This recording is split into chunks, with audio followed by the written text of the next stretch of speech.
আজকে আমার টিফিনের জন্য বানিয়েছিলাম চিড়ের পোলাও। চিড়েটাকে ভালো করে প্রথমে ধুয়ে নিয়ে জল ঝরিয়ে নিয়েছিলাম, এরপর কড়াইতে তেল দিয়ে বাদাম দিয়ে ভেজে নিয়েছিলাম। এরপর আমি দিয়ে দিয়েছিলাম শুকনো লঙ্কা, সাদা জিরে এবং কালো সর্ষে একটা ফোড়ন দিয়ে। এরপর আমি দিয়ে দিয়েছিলাম কাঁচা পেঁয়াজ। এরপর কয়েক রকমের সবজি দিয়ে আমি ভালো করে ভেজে নিয়েছিলাম। এদিকে আবার চিড়েটাকে আমি কি করেছিলাম, চিড়েটাকে জল ঝরানোর পর আমি নুন, চিনি আর একটু সামান্য ঘি দিয়ে আমি এটাকে একটুখানি ম্যারিনেট করে রেখেছিলাম।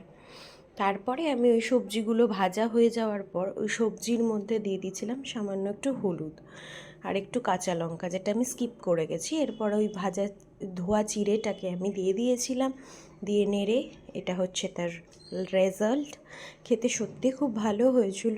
তোমরাও টিফিনের জন্য সবাই ট্রাই করতে পারো। যেমন হেলদি সেরকম টেস্টি। Thank you.